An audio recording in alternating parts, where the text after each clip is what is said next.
Video जो है cut हो गया था, तो पार्ट 2 बना रहा हूँ यहाँ पर, ठीक है। तो स्टार्ट करते हैं वहीं से।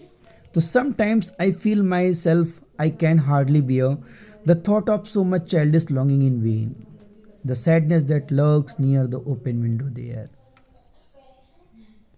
पोएट कहता है कि कभी कभी तो मुझे ऐसा महसूस होता है खुद में कि आई कैन हार्डली बियर, कि बड़ी मुश्किल से ही मैं इसको बर्दाश्त कर पाऊँ, कि मुझसे बर्दाश्त नहीं होता ये इनका रवैया, इन अमीर लोगों का और नेताओं का मुझसे बर्दाश्त नहीं होता। The thought of so much childish longing in when, ऐसी इच्छा, ऐसी चाइल्डिश लॉन्गिंग जो कि बिल्कुल व्यर्थ है, मैं मुश्किल से ही सहन कर सकता हूँ।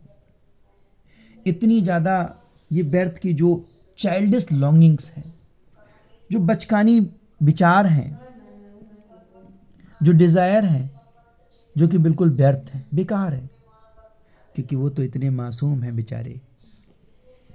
वो बेचारे दुकान लगाने वाले, वो रोड साइड स्टैंड वाले इतने मासूम हैं। The sadness that lurks near the open window, lurks का मतलब होता है हिडन, कि उनके अंदर वो दुख छिपा होता है।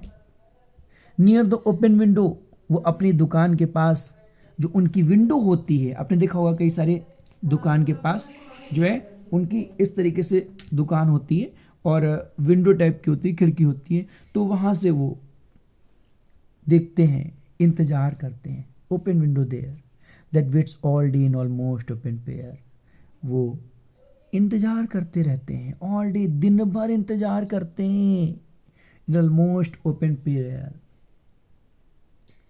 वो प्रतीक्षा करती रहती हैं, खुले रूप से वो प्रार्थना करते हैं, वो वेट करते हैं कि कोई कस्टमर आए, कोई ग्राहक आए। For the squeal of brakes, squeal कहते हैं साउंड को, और जैसे ही उन्हें किसी कार के आने की आवाज सुनाई देती है, the sound of stopping car, जैसे ही उन्हें किसी कार के आने की आवाज सुनाई देती है, जैसे उनको वो शोर सुनाई देता है, वो एकदम से एक्टिव हो जाते हैं। For all that the thousand selfish cars that pass, क्या कहते हैं कि ऐसी हजारों कारें वहां से गुजर जाती हैं। कैसी कारें? सेल्फिश कारें गुजर जाती हैं। देखिए फिर एक बार आपको मजे की बात यहाँ पे क्या देखने को मिलेगी, सेल्फिश कार सेल्फिश नहीं होती हैं, लोग सेल्फिश होते हैं। तो यहां पर भी आपको कौन सा देखने को मिलेगा, ट्रांसफर्ड एपिथेट। देखिए क्या है कि अब यहां पर कार के साथ में सेल्फिश यूज हुआ है, जबकि होना क्या चाहिए, पर्सन के साथ में। सेल्फिश कौन होता है, पर्सन होता है। तो पर्सन के साथ ना यूज होकर के ये सेल्फिश ट्रांसफर हो गया किसके पास में, कार के पास में। तो जब भी ऐसी डिवाइस जहां पर भी यूज की जाती है उसको हम बोलते हैं ट्रांसफर्ड एपिथेट। क्या बोलते हैं, ट्रांसफर्ड एपिथेट बोलते हैं।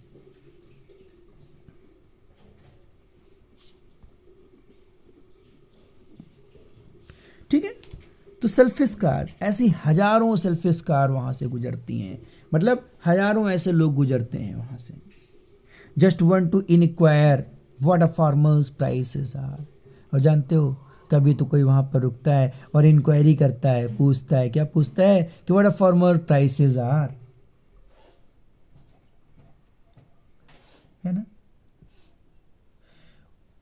वो पूछते हैं कि भाई ये जो आप यहाँ पर शॉप लगाए हैं, जो दुकान लगाए हैं, जो स्टैंड लगाए हैं, उनमें जो चीज़ें रखी उनकी कीमतें क्या हैं, और कीमतें पूछ करके वो चले जाते हैं। एंड वन डिड स्टॉप, और कोई रुकता है but only to plough up grass, बस अपनी हीरोगिरी में अपनी गाड़ी घुमाता है वहां पर और गाड़ी घुमा के निकल लेता है घास उड़ाता हुआ। प्लो अप ग्रास मतलब घास को उड़ाते हुए, यानी कि तेज से गाड़ी चलाते हुए निकलते हैं। कोई तो उनसे कीमतें पूछता है, कोई तो वहां पर स्पीड में अपनी गाड़ी घुमा करके निकल लेता है। In using the yard to back and turn around, और कोई क्या करता है कि in using the yard to back the turn around, आगे जाता है और यू टर्न ले लेता है, घूम जाता है वहीं से जहां पर वो रोड साइड स्टैंड है,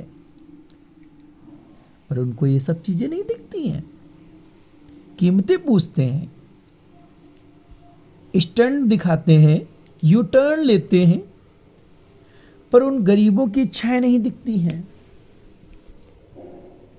and another to ask the way to where it was bound.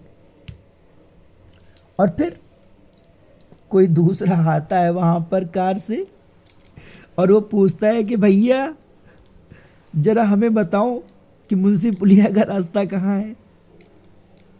वो पूछता है भैया ये रास्ता कहाँ है? कोई तो कीमतें पूछता है, कोई तो गाड़ी भराता है, कोई तो यू टर्न लेता है? और कोई तो उनसे पूछता है कि भैया ये रास्ता कहाँ है। And another to ask could they sell it a gallon of gas. और कोई तो उनसे पूछता है, कहता भैया क्या तुम गैस बेचते हो? दे sell it A gallon of gas. अरे उनको ये कैसे कैसे लोग होते हैं। अरे भाई वो तो जो है बेरीज बेचते हैं, वेजिटेबल्स बेचते हैं, उनकी खेतों में जो फसलें होती हैं वो बेचारे बेचते हैं। They could not, they didn't it see. उन्हें ये सब नहीं दिखता, उनकी दुकान की चीजें नहीं दिखती और वो गैस पूछते। No, in country money the country scale of gain the requisite lift of spirit has never been found और so the voice of the country seems to complain. Gallon of gas का मतलब यहां पर यह भी हो सकता है कि ईंधन के बारे में कह सकते हैं, पेट्रोल पूछ सकते हैं या कुछ और भी पूछ सकते हैं। पेट्रोल है, डीजल है, जो भी फ्यूल में यूज होने वाली चीजें ईंधन के रूप में, तो उनको वो सब नहीं दिखता है जो वो लगाए हैं, पर वो पूछते हैं जो उनके पास नहीं है। तो ऐसे ऐसे लोग यहां से गुजरते हैं, पर उनको वो नहीं चीजें दिखती हैं जिसकी वाकई में उनको जरूरत है। No, in country money the country scale of gain the requisite lift of spirit has never been found और so the voice of the country seems to complain. कैसे कैसे लोग हैं। In country money the country scale of, ये जो इनके पास इतना पैसा है, ये जो प्रॉफिटेबल लोग हैं जिनके पास इतना पैसा है, कहते हैं कि the country scale of gain the requisite lift. Requisite मतलब उम्मीदें। Of spirit has never been found, उनकी जो इच्छाएं हैं वो कभी नहीं वो ढूंढ पाते, वो कभी नहीं दिखती उनको। क्यों नहीं दिखती उनको? और so the voice of the country seems to complain, या फिर the voice of the country seems to complain, इसलिए इनकी जो आवाजें हैं वो शिकायत करती हुई हमें सुनाई देती है। पोएट कहता है कि ये कंप्लेन हमें सुनाई देती है, पर इन लोगों को क्यों नहीं सुनाई देती है? पोएट यहां पर बहुत ज्यादा दुखी है, उसको बहुत दुख होता है ये देख करके। पोएट क्या कहता है? I can't help owning the great relief it would be to put these people at one stroke out of their pain. And the next day as I come back into the scene, I wonder how I should like you to come to me and offer to put me gently out of my pain. कहता है कि अगर तुम इनकी मदद नहीं कर सकते हो, I can't help owning the great relief it would be. कहते हैं कि मैं आपकी सहायता नहीं कर सकता। I can't help owning the great relief it would be. मैं ग्रेट रिलीफ नहीं दे सकता, अगर तुम सब इनकी मदद नहीं कर सकते हो। पोएट को यहाँ पर बहुत दुख है।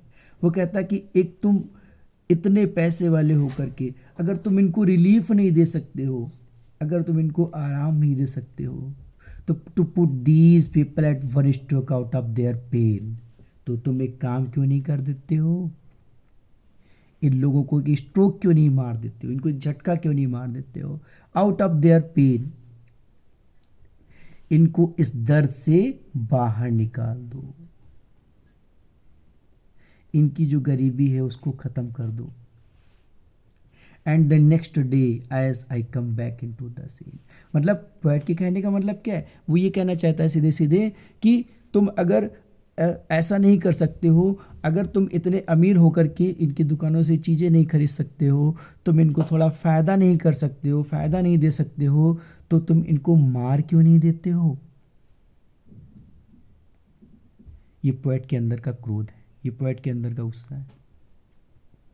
And the next day as I come back into the scene, और फिर अगले दिन जब पोएट को ऐसा रियलाइज होता है, as I come back into the scene, वो बहुत ज़्यादा डिप्रेस हो जाता है जब वापस जो है नॉर्मल सिचुएशन में आता है। तो I come back into the scene, कहता है I wonder how I should like you come to me and offer to put me gently out of my pen. Reader यानी कि जितने भी लोग इस पोएम को पढ़ रहे हो,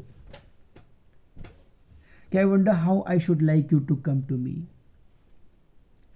कि कोई तो आओ, आप में से किसी को तो आना चाहिए मेरे पास, मैं ये प्रपोजल रखता हूँ, मैं ये प्रस्ताव रखता हूँ कि मुझे इतना दुख है, मैं इतना दुखी हूँ, और कोई तो आओ और मुझे इस दुख से बाहर निकालो। Put me gently out of my pain, यानी कि मुझे इस दुख से बाहर निकालो। इट मीन्स ये लाइन ये कहती हैं कि पोएट इतना ज़्यादा दुखी है, वो कहता है या तो इनको ख़त्म कर दो, इनकी दुनिया ही ख़त्म कर दो। और जब उसको रियलाइज होता है इस बात का, जब वो नॉर्मल सिचुएशन में होता है थोड़ा सा, तो वापस फिर कहता है कि मैं इतना दुखी हूँ कि आप में से कोई आए और मुझे इस दुख से निकालो, मैं बहुत दुखी हूँ।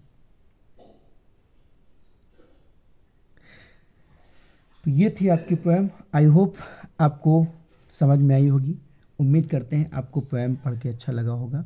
तो यहाँ पर जो है आपकी इम्पोर्टेंट लिटरेरी डिवाइसेस जो थी वो मैं आपको बताता गया, और अगर मुझे ऐसा लगेगा कि इसमें का जो है कोई पैसेज आपको भेजना चाहिए, तो मैं आपको इस पैसेज का वीडियो बना करके भी भेज दूंगा।